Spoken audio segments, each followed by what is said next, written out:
If a man leads properly, a woman submits naturally. The problem is y'all get mad when your woman doesn't follow you, but you're leading her down a path of destruction. You don't have a plan. You aren't providing financially or emotionally. And the truth is, she doesn't completely trust you. She doesn't trust that you can lead and be her rock. So she has to go and get it herself. And you don't get to see that submissive side of her. Okay, so you guys heard that. So my question to you is, the first part of this, starting with Driscoll, what is proper leadership? What does that mean to you? In the confines of marriage, proper leadership would be, as the head of household, not only being yes, you are the person who has the final say on the decisions, but with that authority comes the responsibility that it all falls on you when it goes wrong. I think a lot of brothers want to be able to tell their lady what to do and, just be able to wear the pants. But when things go wrong, you want to be able to blame her. You want to be able to lean on her, and you can't have it both ways.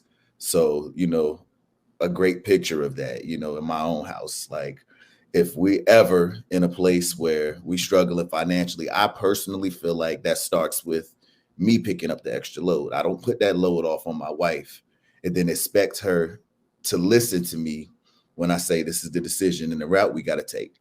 If she had to pick up a load on her back that wouldn't have been there if I was doing a more adequate job, then you know what I mean? Why should she be expected to blindly trust me when I say this is where we need to go? I think there has to be a balance.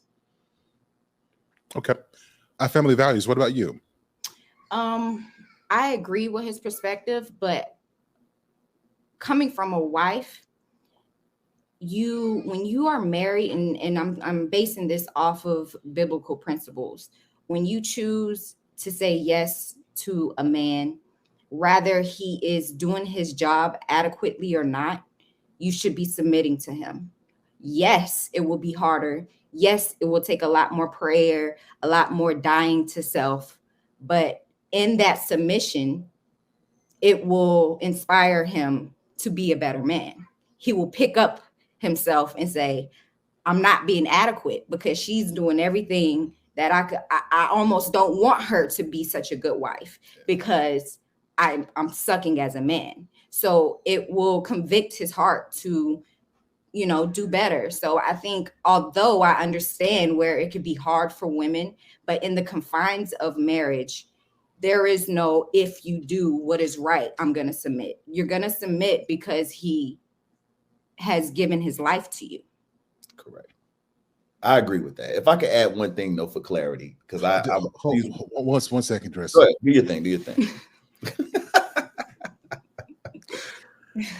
I want everybody who just heard that, who heard what Driscoll said and Family Value said, to understand that this is how it is supposed to be.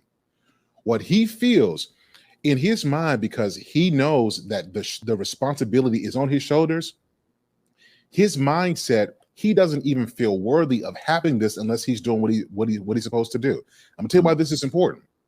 Because there are so many different men who want their woman to do as much as him and then still command that respect. Every man who is worth his salt, masculine men, feels some kind of way that if he can't be 100% of who he needs to be, he doesn't feel worthy of that submission from his woman. But a wife is able to see it from a different perspective.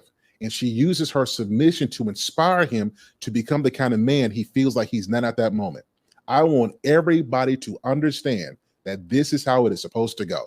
Listen, y'all been here before. Y'all been, I don't know what life, but y'all been here before. You don't just come up with something like that.